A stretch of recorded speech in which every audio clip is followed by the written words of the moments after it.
Okay, so let me just share a little bit with you guys about Jacob. Um, this is really fun for me to get to know him better, but I'm going to share a little bit about him first, that he always knew he was born to change the world. How cool is that? That's pretty amazing, Jacob. And he started out early with leadership education, thanks to some pretty amazing parents that he has, studying the classics and working with mentors. And when he became a self-directed student, he set out to find his big dream. First, he started building businesses, and he started BYU for full-time at the age of 16 and wanted to major in entrepreneurship. Um, a few months later, I guess his life changed, and we're going to hear about that, I hope, as he decided that what he really wanted to do was to champion young heroes and spread messages of light to the world. So he and his friend started the Lionheart Mentoring, and they've been speaking and mentoring and leading teams of youth ever since. So that is some of the exciting stuff that we're going to get to hear about today. We are going to go ahead and turn the time over to Jacob. And I'm just going to give him a big round of applause by myself because everybody else is muted. Yay! So thank you, Jacob. I'm going to unmute you. There we go. All right. Thanks, everyone. I am super, super excited to be here. Let me just say that the internet in my house is not perfect, and sometimes I forget to charge my phone. So if I suddenly give you the black screen of death, I'm sorry. Discuss what we've been talking about, and I will be right back. So that's it. Thank you so much for having me here. I think Brenda's super awesome, and I'm very, very grateful that I get to talk to you guys. If it's all right with you guys, I'd like to just start by talking a little bit more about myself so that you have context to understand what I'm going to say, and you know why the heck you want to listen to me. But before I do that, like you've probably read in signing up for the webinar, this is all about how to inspire your teenager. And in my experience, inspiring your teenager to do stuff is one of the biggest problems that parents face, because they're trying to be a good mom, they're trying to be a great parent and do the best things, set their child up for greatness, but sometimes it just doesn't stick. So what I'm going to share with you is practical tools and also general principles by which you can live so that you have the best shot at inspiring your teenager to be their best self and the best shot at motivating them to live their dream, to find a purpose, to go on and do great things. And I can't promise that by doing these things, you'll actually get results, because newsflash, people have choices even if they're young. And I know that sometimes, even though you guys are doing the best that you can, your efforts just won't click and it won't work for certain people just because they choose a different path. And that's totally okay. But that's just the disclaimer here. I'll tell you what I know. And I'll tell you why you should listen to me, but it may not be perfect. It'll give you a great shot though. So first things first, my name is Jacob Hansen, and I am weird. I am currently 18 years old. I'll be 19 in November. In a few months, I'll be leaving to Russia to volunteer there for 2 years. And I've lived a teenagehood that I think is absolutely extraordinary. And it's not one that I would trade for anything else. And there's been some low times, but for the most part, it's been a crazy, crazy journey. So a little bit of background for me. I've been homeschooled by my wonderful parents from the time I was born until I was about 11 years old. They taught me what I needed to know. I did, a few clubs here and there, but for the most part, they were my primary educators. After that, I started doing some private school, some Commonwealth school, some co-op things. Started easing into those classes there, really studying based on a leadership education. And after a couple of years there, I had gone through all of the requirements with LEMI. I graduated their programs, and I went on to a phase of my life heavily guided by mentors, which I call a self-directed scholar phase. Basically, I was on my own as far as education goes for about a year and a half. And during that year and a half, I set some crazy goals for myself. This kind of just grew out of the whole idea that I knew I was born to change the world. And so when I was 15 years old, I was nearing the end of some of my big Commonwealth leadership education courses, the private schools, things that I was set up to do. And I was just kind of nearing the end of those, and I had to realize that I had to make some big decisions with my life. Decisions like what I was going to do career-wise, what I was going to do in school, uh, just to name a few. And I had to figure out what I wanted to do with my life, because I sat down and had a little chit-chat with myself as a 15-year-old, and I said, okay, Jacob, you're born to do great things. You want to do great things, but if you don't know where you want to end up, how on earth are you possibly supposed to get there? So that was my big question. And I thankfully had some great mentors. They guided me, they gave me some books, they asked me some questions, and I went on this massive quest to figure out what the heck I was going to do with my life. So through doing a course that some of you may know is the Edison Project, and like I said, working with my mentors and some really, really tight, amazing peers, I figured out what I wanted to do with my life. And at 15 years old, I had this amazing moment when I finally realized that I wanted to do these great things, and specifically they would take the form of me being a speaker and a writer and a successful independent entrepreneur. That's kind of like the vague picture I had for my life, and ever since then, it's been absolutely crazy. So that was when I was 15. Based on my goals off of that, I started school at BYU the next year, and I built and failed a first business. I started doing lots of speaking and writing, just kind of, learning about that. I had speech and debate mentors. It was great. And following that, I woke up to what I call a really big dream. And this big dream is my way of giving back to the world, right now anyways. And it's my way of making the impact that I want to, and also me living as the best version of me that I possibly can. So this big dream that I'm currently building is called Lionheart. Maybe you've heard of it, maybe you haven't.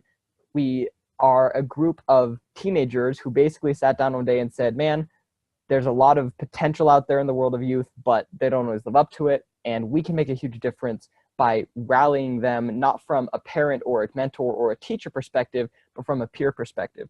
So we basically do public speaking, we do big events. We've got one coming up this Saturday. We write books, we do personal one-on-one mentoring, we do group classes. We're just all around the most inspirational, motivated group of teenagers on the planet, I think. And we are basically just changing the world one person at a time doing that. We've done events all over the Wasatch Front. We'll be soon headed down to Texas. We've been to Idaho.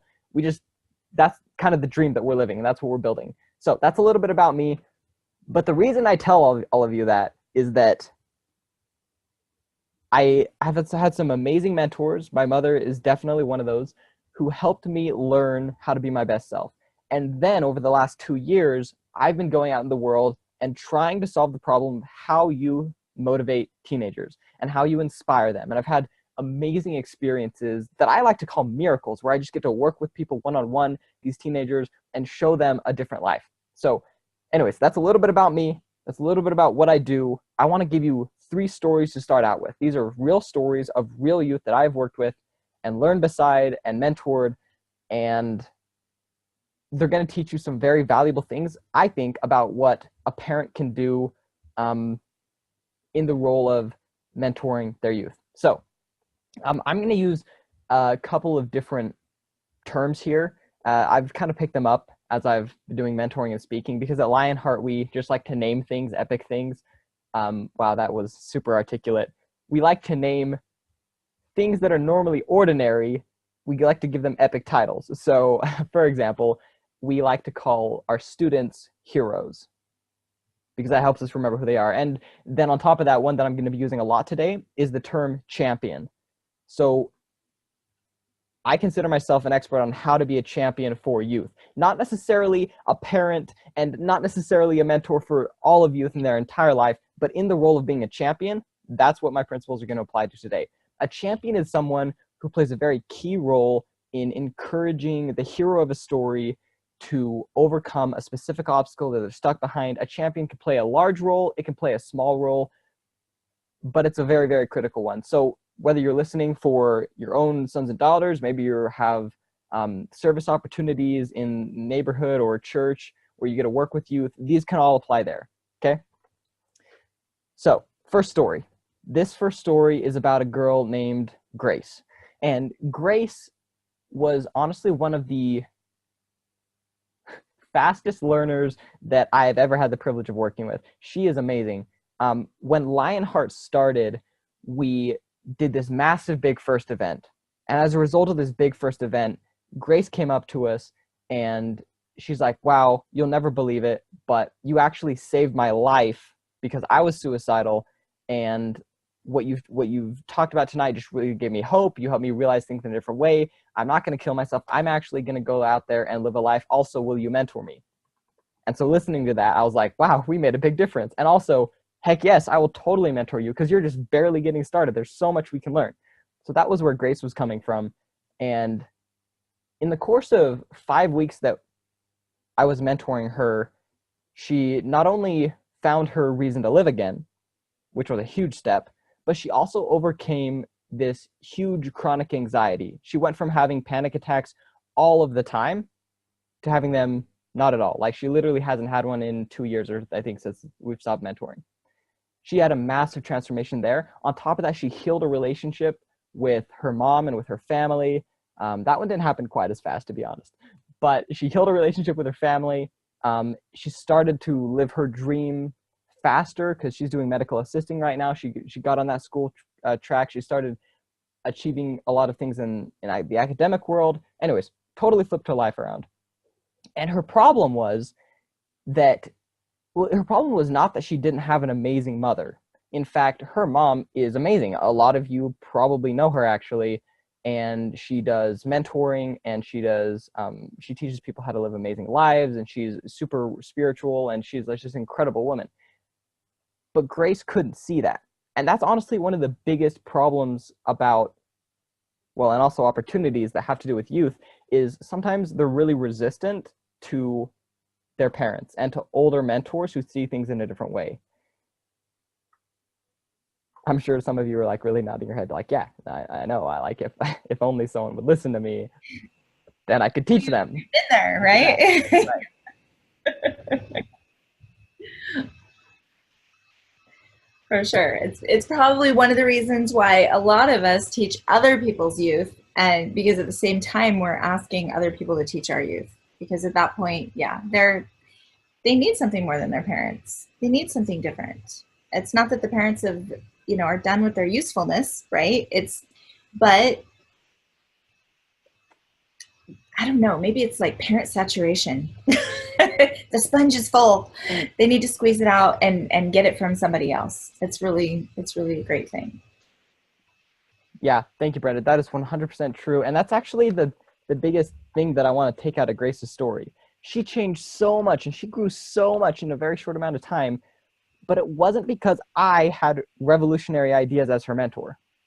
It just wasn't. I was just a different person that she was hearing these principles from. And so she was able to accept them and relate to them and actually apply them in her life.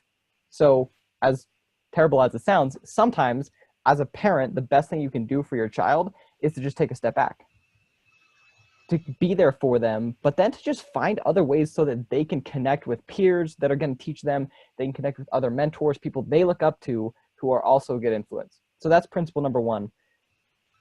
Find other ways to get your teenager inspired, not just through you telling it to them over and over and over again, although there is a place for that and that is important. Okay, second story.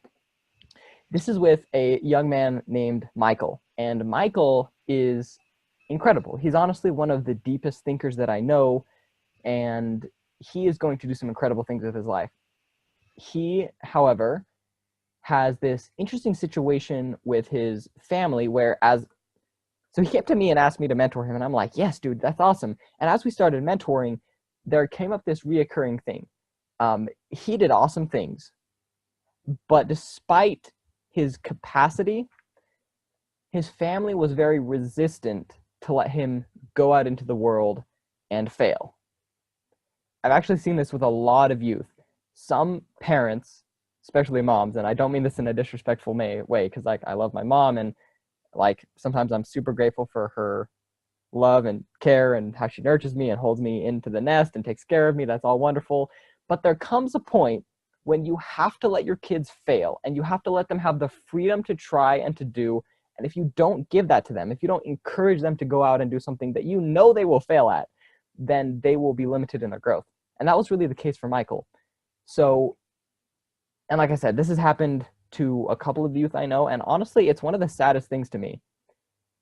When parents act out of fear and they seek to protect their child from their own experiences and their own fear, there's a very fine line to walk, because you do have wisdom that your children would greatly benefit from abiding by. You got to be careful in how you do it. And sometimes you just need to give your children a push out the door. In fact, a pattern that I've really noticed at Lionheart, and this is like leadership training 101 for me. Well, okay, 101 and then all the way through like 901. This is like me building an organization with a bunch of teenagers, all like it's just us, not a lot of adult support, and we're just doing this thing. So it's trained me a lot on how to lead. And one thing that I've noticed with youth especially, but this happens all around the world, is that when you take a leader and you pull them out of an organization, new leaders step up. There's always that void that's filled. So I've seen this in Lionheart, in our leadership. I've seen this in mentoring. I've seen this in church and other youth organizations. But sometimes what one person needs in order to step up and start acting as a higher and better version of themselves and start doing things with their lives is for the pre-established leader who's already there to step away, to be called somewhere else, so that they have that call and that opportunity to stand up. So that's basically what you're doing with giving them this freedom to fail and letting them go out and try new things. You're saying, I'm no longer taking care of you, at least not in the way of micromanaging your life. And that means that you have the responsibility. And so if you're careful with when you do that and you're willing to give them freedom, then you're essentially stepping out so that they can step up and live their own life and lead their own life and be responsible for their own life. So that's the second idea. Third story. This is from a boy named Ethan. And Ethan is now one of my very close friends, and he's phenomenal. Ethan is not necessarily the type of youth who you would look at and say, man, you need to be more motivated, because he's one of those high-achieving youth. But that doesn't mean he didn't have his mistakes and setbacks as well. So Ethan, he's the type of guy where, like me, he was starting school at college at 16 years old, and he's just like, I think from the time he was 16 years old, he was basically like going to college full time, and he went to a really prestigious liberal arts college. So he's reading tons of books, really discussing these amazing things. You were writing papers, diving deep into these great ideas. And at the same time, he's working full time. He's doing political things. He's volunteering in different organizations. He's just going and going and going, moving. Sometimes he would barely sleep for like 5 hours a night. And he's just constantly driving, constantly talking to people, constantly reading, just doing so many things with his life. And on a resume, he looks very, very impressive. But at the same time, even though he had all of those outward achievements, he was missing something in his own life. And what he was missing was some elements of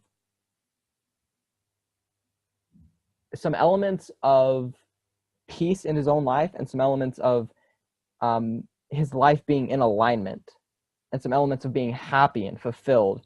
He was seeking for all these things externally, and he did some amazing things, but he was seeking to fill this void in his life.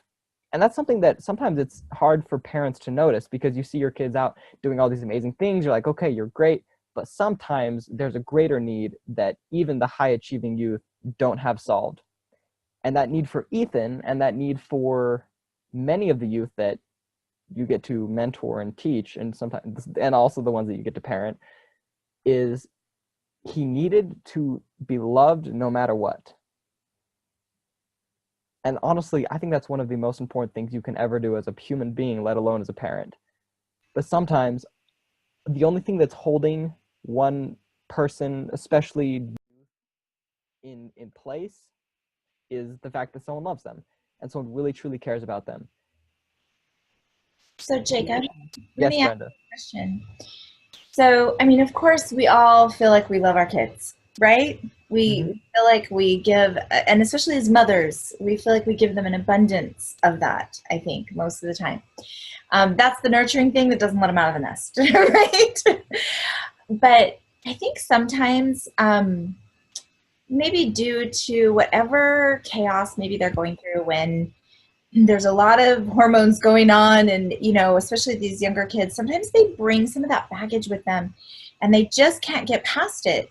And they need somebody else to be the person that loves them, because maybe they've just got a lot of junk. You know, I've had some kids that have had a really tough time, and some kids that have been super easy and had a super simple time. But it does, again, bring up the need to have someone else in their life that there's no baggage from, that loves them no matter what. So it's an interesting concept. That's totally true. Thank you, Brenda. And honestly, the reason I bring this one up is not because you guys don't love your children, but sometimes it's just comforting to know that eventually, if you are loving them, then there will come a point when they've grown and they've progressed enough and they've learned what they need to do and they've healed themselves enough that they can come back to you and be like, thank you so much. And that relationship will be healed again. I know that a lot of youth are like, oh, I hate my parents, like they're so restrictive. That's just a phase. And you guys probably know this, but at least I'm experiencing it in my life right now. Once they grow and mature and they have those outside connections and they find who they are and their own freedom, then they'll come back with you. And if you've loved them the whole time and that's been your main motive, then you really can't mess up too bad. Right. but do let them have freedom. That is also another important thing. They can still mess up, right? Yeah. Right. We're all messing up. No. And that's the other thing is I know some incredible parents and mentors right now in my life who had terrible teenagehoods. They did horrible things, and now they're these incredible people. That actually leads me into what I want to talk about next. What kind of time have we got? Okay, we're good. So I will open this up to questions at the end because I want to hear what you guys think and what your specific needs are. But there's actually a list of principles that I want to just give you real fast. So note taking now is definitely the time.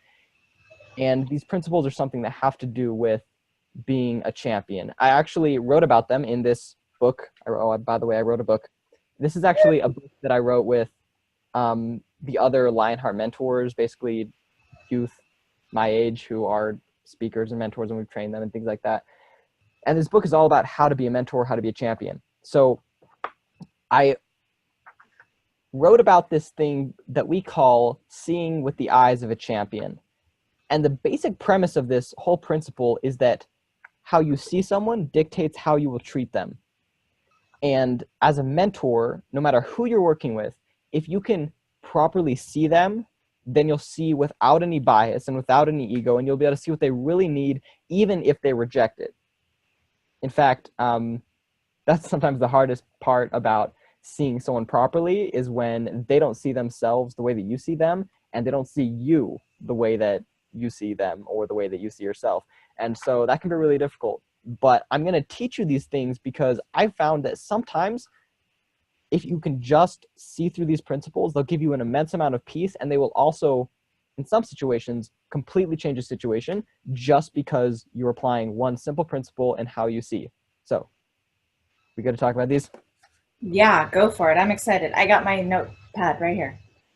All right, heck yes. These are originally 4 of these principles were taught to me by a mentor, and from my time working with youth, we've elaborated on them, and there are 5 paradigms that you need to have as a champion figure in order to properly mentor someone and inspire them. Okay, here we go. First paradigm. Every person that you see, they are eternally existent. And what I mean by that is that whether you believe in an afterlife or not, the impact that you have will not disappear at the end of the conversation. It won't disappear at the end of a year, and it won't even disappear at the end of someone's lifetime. You have a moment with them whenever you are interacting with them that could live on forever. And so that's the scale, and that's what you're dealing with. Every single interaction is super, super important. So that's the first paradigm, eternally existent. Second paradigm, inherently innocent. The way I define this is that the person that you are mentoring, they have a soul of goodness no matter how buried it might be. And sometimes that's really hard to see because you look at some people and you're like, how could you be such a villain? Why are you doing all of these horrible, terrible things? Why are you such a bully? Why are you just screwing your life over? But you have to believe that deep down, they have a soul of goodness. They have that real, literal identity of goodness. And you have to see that. Otherwise, you'll treat them wrong. Okay. Third paradigm, infinitely perfectible.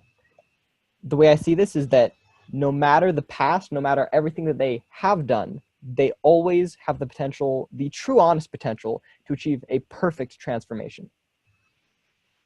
Not a mediocre one, a literal perfect transformation. So you can kind of forget about the past and you don't have to hold on to all those things. I know that's sometimes really, really hard, especially if you're in this parent-child relationship, because we hurt each other and we do terrible things and we say horrible things to each other all of the time, sometimes in family situations. But you have to be willing to let that go and realize that they are infinitely perfectible. And also, you are infinitely perfectible. And that can give you a lot of comfort as a parent. You may not be perfect now, but you don't need to be. All right, fourth paradigm, boundlessly free. When you see the people that you are mentoring, your children, your students, they are boundlessly free. They always have a choice. Always. No matter what situation they're in, no matter what circumstances they are beset by, they always have a choice and they can choose to be free. Freedom is their birthright. That is their very real potential, and they are free to choose it. Now, this is the fifth and final paradigm I'm about to lay down, which I think ties all the other ones together. And without this one, I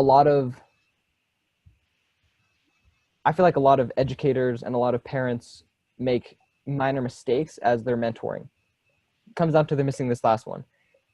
And honestly, sometimes this last paradigm can be so empowering. If you're a student, a child, a mentee, this is really what makes you feel alive. Okay, the last paradigm, you as a parent, mentor, teacher need to see in your students, children, whoever you're mentoring, is that they are solely heroic. Solely heroic. They are solely heroic. What I mean by that is that their entire life hinges on one person, and that person is not you. Your teenager, they get to write their own story. They get to make their own decisions. And no one, not even you, no matter your best intentions, can take that power from them. They get to be the hero of their own story. They have to be. No one else can be. And honestly, that's one of the most liberating things. If you are the hero of a story, well, the moment that you look forward to the most is when the mentor comes to you and says, no one else can do this, but you can. And with that, I believe in you. You are the hero. So you don't have to live your kids' lives for them. You don't have to micromanage them. You don't have to put your worth in how well they do or in what choices they make. They get to be the hero. And sometimes the greatest transformation will come from you telling them that. From you saying, son or daughter, you are the hero here. I trust you to make your own choices because no one can make them for you. In other words, you've got what it is. That's how I really believe in people, is by showing them that they are the hero. So those are the 5 paradigms. I absolutely love these. Let's see here. With that, yeah, we're doing great, Jacob.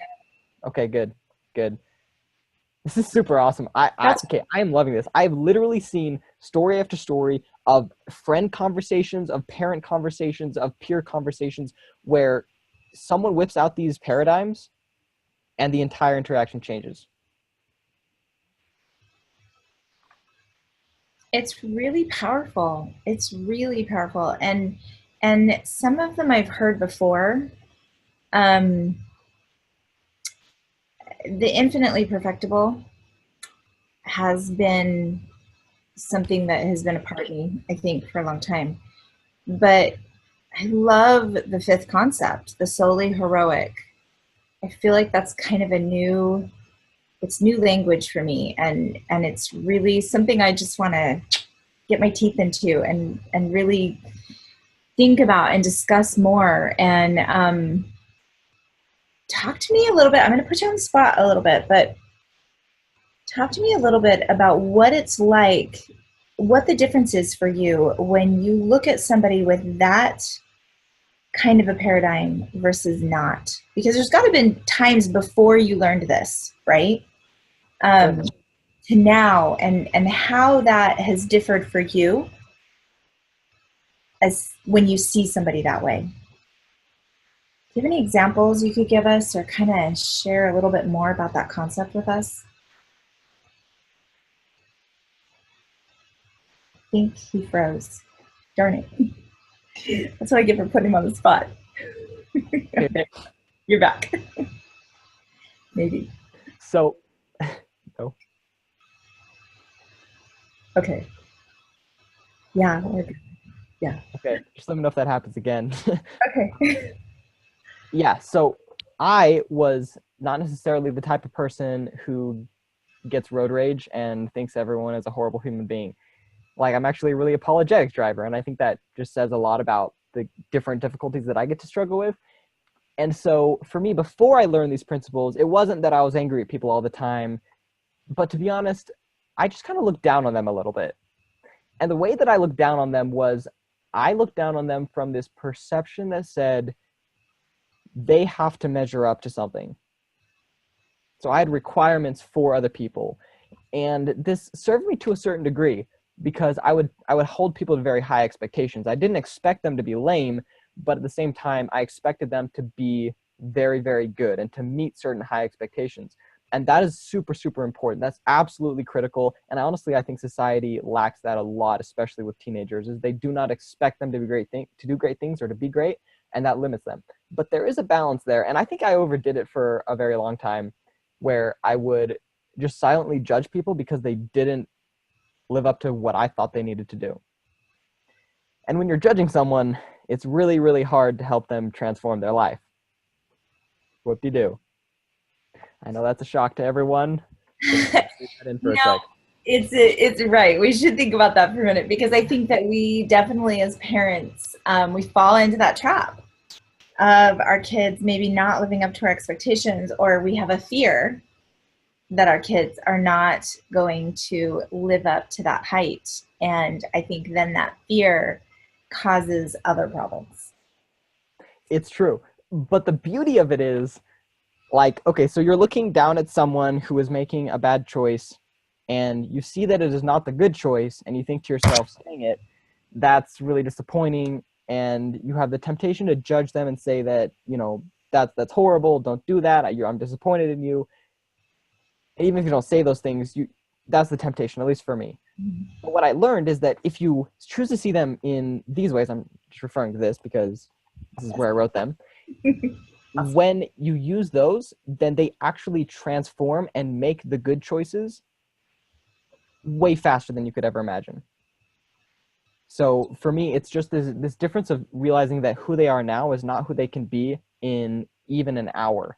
And so that's honestly the beauty of these principles in my life, is that when I'm talking with someone and I realize that their life is a mess, and then I make the deliberate choice to see them through these things, and I'm like, actually, you are good and you have all of this power, you can be free, but you're the only one who can make that choice. And I just go through these things, then all of a sudden the ball's in their court and they get to choose rather than them having to push against the expectation that I've had of them. They get to connect with what they actually want. And because they have that soul of goodness inside of them, 9 times out of 10, that's going to be something very good, or it's going to be a step in their progression. So what I've literally seen is that I'll be having a conversation with someone, let's just say that's like random, like late night conversation in the car, and they'll be really resistant to all of these things. And then I'll just step back and I'll just see them this way, and I'll just communicate that that's how I see them. And then all of a sudden they'll start making very, very, very rapid changes in their lives. And so you just have to have patience, but you have to trust that if you just see them this way, then even if they have to veer off course for just a little bit, they'll be back and they'll make very quick changes.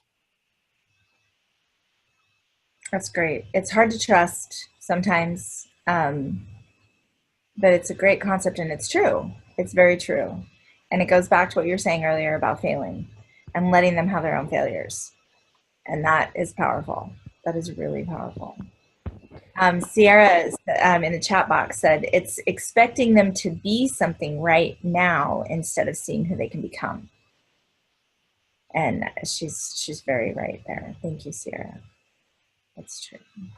Yes, thank you. Wow. Thanks. So I want to open this up to questions in a minute. But before I do that, I have a question for you. And before I do that, I'm going to tell you about one other incredible inspirational figure in my life.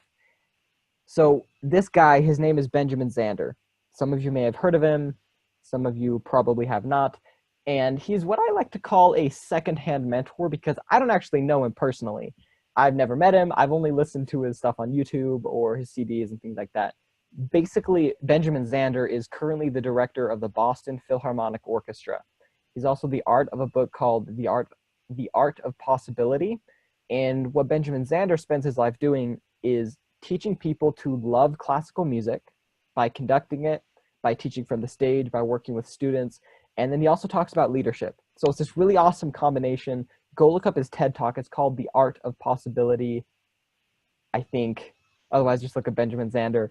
And it's this amazing, amazing TED Talk. And there's this point where this guy, and he's kind of weird, like he wears like a suit coat, crazy Einstein hair, and like tennis shoes on stage to give his TED Talk. But he's just like, he's super energetic, super happy. And one of the greatest things that I learned from him is there's this part in his talk where he says that one day he was living his life being a conductor, and then he had the most incredible epiphany. It was like a road to Damascus experience for him, where his eyes were open and he saw the world in a whole new way. He said what he realized was that the conductor of an orchestra never makes a sound. He depends for his power on his ability to make other people powerful. So if you think about it, like Benjamin Zander, his picture gets put on the front of the CD, like in epic dramatic poses, and, he's conducting the orchestra. Everyone sees him, or at least the back of him, and he gets to, bow before everyone else. He's the leader, but he never makes a noise. So the big takeaway that Benjamin Zander says in his talk is, as a leader or as a mentor or as a parent, your job is to awaken possibility in other people. And the way that you know that you're doing it is when you can look at other people and you can see their eyes shining. And when their eyes are shining, then you know that you're doing it. And if their eyes are not shining, then you get to ask yourself this critical question. Why are their eyes not shining? And the follow-up question, who am I being that my students, children, that their eyes are not shining? So that's the question I want to ask you. Who are you being that your children's eyes are not shining? And I don't ask this out of, what are you doing wrong? I know there's so much you can do, because we talked about this. People have a choice. And with children, they don't always choose to be in your family at all points in time like they might in an organization or another leadership thing. So it's a little bit different. But the point is, you have a critical job as a mentor and as a parent. And as with all things in life, if something isn't working, you should get to take it back and examine it. So my question for you is, how can you use these champion skills better? And more importantly, how are you not seeing your children or the people you're trying to influence? Is there a way you can improve there?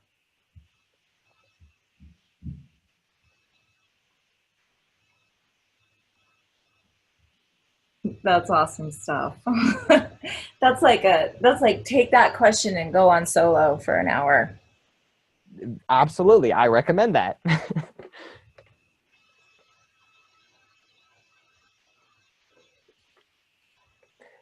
So, yeah, continue to ponder that, I guess. And in the meantime, I can answer that a little bit.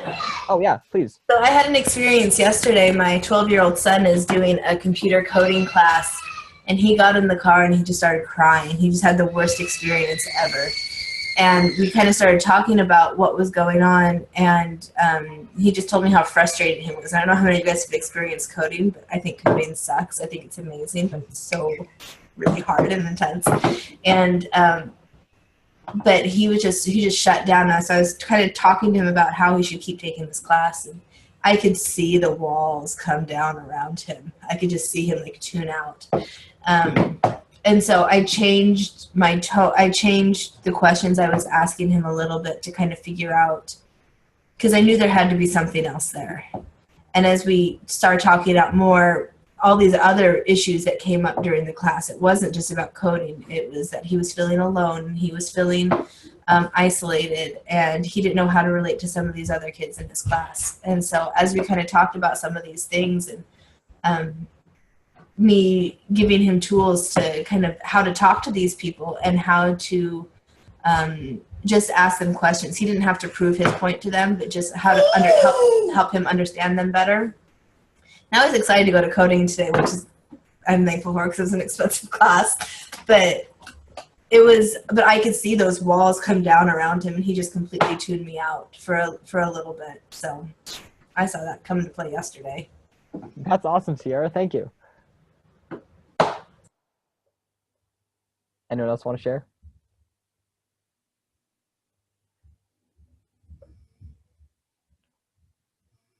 All right, sweet. So at this point, I want to see if there's any questions that you people have for me. And I don't know how much time we'll want to spend on this. Brenda, do you want me to talk about the big news before we do questions so people can leave when they get bored, or do you want to do that after? I think we should reveal the big thing, right? Let's do it. So, yeah. Jacob, as you can tell, Jacob does big stuff. He does big things. And so he has got something else big that's coming up. And I asked him if he would share that with you. So go for it. Thank you, Brenda. Okay, so here's the thing.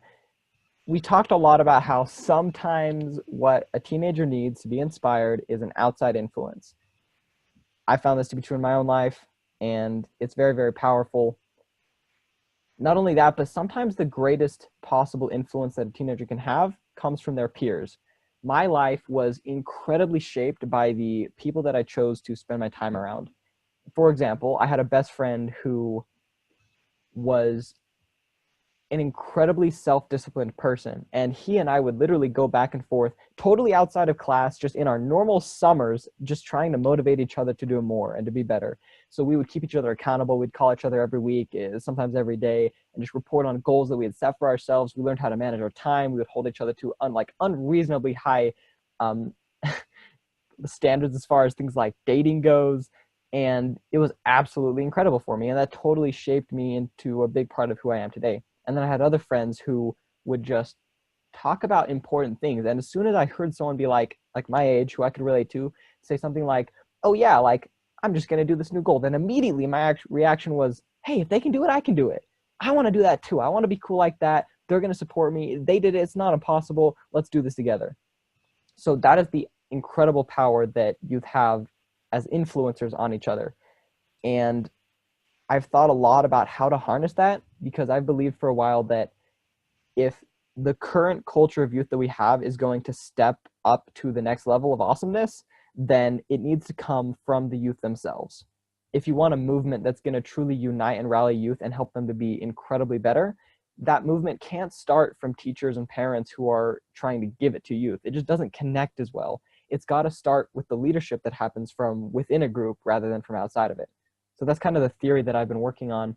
And I've always been, like, for the last 3 years, I've just dreamed of a time when there would be youth and there would be leaders who would have the moral integrity, who would have the intellectual capability, who would have the skills, and who would have the resources to be those leaders and to create that change and grow it out of youth. And I looked around the world and I didn't see it happening. So with Lionheart, that's what we created. And it's been going on for almost 2 years now, and I'm proud to say that it literally has been created. We have the most phenomenal youth and mentors who are living their purpose and changing lives on a really massive scale. So my invitation to you guys, and the big news that I want to talk about right now, is the fact that we are doing an event this Saturday that is focused on uniting and equipping the leaders of a hero generation.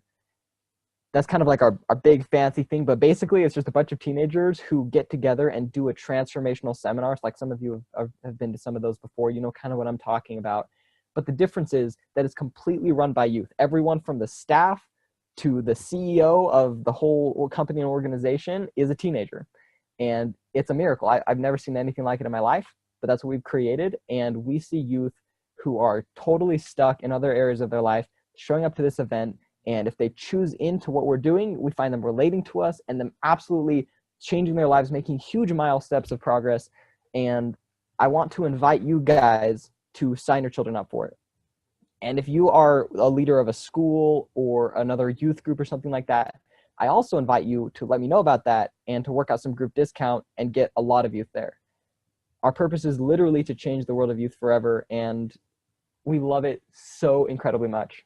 So the event is this Saturday, and if you can't make that for any reason, you're going to be out of town or something like that, then I invite you to just hit me up anyways and learn about Lionheart and somehow get your teenagers involved with it, or invite them to be involved with it, because we would love to meet them. And that is, in essence, what I'm asking you guys to do right now. The end. So the way that you can do this is, perhaps a really easy way is just going to be to contact me personally, but you can also just go on Facebook and look up Lionheart Mentoring, or you can just go to lionheartmentoring.com and find the event registration page and then just get your children registered. It's an event that is designed around 3 core principles. The first one is that no matter what your circumstances are, you have a choice and you can choose to be free of that. And the second principle is that you have a purpose to live, a unique destiny that only you can live, and you've got to find and connect with that dream and purpose. And the last one is you can make a difference in the world and truly be a champion and impact others, even if you're young. So that's kind of what it's built on, and it's going to be the most incredible thing. There you have it. Woo! Awesome. Okay, I'm kind of looking right now, Jacob, for the link because I want to pop it in the box. So I am speaking. Is it under speaking, maybe? Nope. On the website? Oh, no, sorry. Just go to the homepage and then scroll down. Okay. Let's see. Let me go back. And there should be something about living lionhearted or a big event. Okay, we're going to find this. Oh, yep. Here we go. Learn more. The red button. The big red button. How'd I miss it? It's a big red button. Yeah. Awesome. Okay, it is loading. And yep, August 5th. Okay, so here we go. I am going to pop this in the chat box for you guys. And let's see, unless somebody else already did. Nope, here we go.